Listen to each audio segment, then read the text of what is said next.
بسم اللہ الرحمن الرحیم۔ پچھلے ہم نے پارٹ کے اندر، پچھلے حصے کے اندر ہم نے نجاست کی جتنی بھی اقسام بنتی تھی ہم نے ان کو تفصیل کے ساتھ پڑھا اور اس کو سیکھا بھی۔ آج انشاءاللہ پارٹ نمبر 2 کے اندر ہم آپ کو بتائیں گے کہ جو ہم نے پڑھا تھا نا کہ نجاست حقیقیہ کی 2 قسمیں بنتی ہے، ایک نجاست غلیظہ اور ایک خفیفہ۔ آج انشاءاللہ نجاست غلیظہ کی کچھ آگے جو ڈیٹیل ہیں وہ میں عرض کرتا ہوں کہ نجاست غلیظہ اگر کپڑے یا بدن کے کسی حصے پر بھی لگ جائیں، اب دیکھیں گے کہ وہ کتنی مقدار میں لگے۔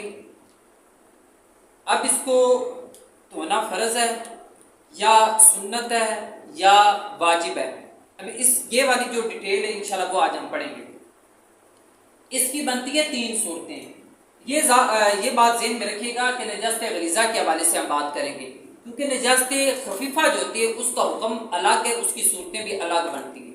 یہ نجاست غلیظہ کے بارے میں حکم بیان ہو رہا ہے۔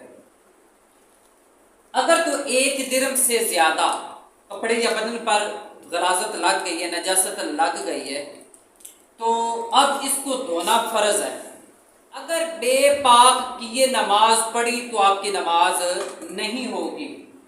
اگر جان بوجھ کر پڑھی، کوئی نہیں پڑھ لیتے ہیں ہو جائے گی، تو جان بوجھ کر پڑھی تو گناہگار بھی ہوگا، اور اس کو ہلکا جان کے پڑھا بھی کوئی نہیں، اس طرح بھی پاکی نپاکی کے اس میں کوئی کنسپٹ نہیں ہے، ویسے بھی نماز ہو جاتی ہے، رب کی عبادت ہی کرنی ہے نا، تو یوں ہلکا جان کر نماز کو پڑھ لینا نپاکی کی حالت میں، تو فقہا نے کفر تک بھی لکھا ہے۔ آگے دوسری صورت یہ بنتی ہے کہ 1 درہم کے برابر ہے، 1 درہم سے زیادہ نہیں ہے، وہ تو دونوں فرض ہے۔ اب 1 درہم کے برابر ہے تو اب دھونا واجب ہے، فرض نہیں ہے۔ بے پاک کیے نماز پڑھی تو آپ کا فرض ادا ہو گیا، لیکن ناقص ادا ہوا، مکروہ تحریمی ہوئی، واجب الاعادہ ہے، دوبارہ نماز پڑھنی پڑے گی۔ یعنی فرض جو آپ پر تھا وہ تو ساقط ہو گیا، لیکن دوبارہ پڑھنا یہ آپ پر واجب ہوگی۔ قصداً پڑھی تو گناہگار ہوگا۔ تیسری صورت جو ہے وہ یہ بنتی ہے کہ 1 درہم سے کم لگی ہے، نہ برابر لگی ہے نہ زیادہ لگی، بلکہ 1 درہم کی مقدار کے برابر بھی نہیں، کم لگی ہے۔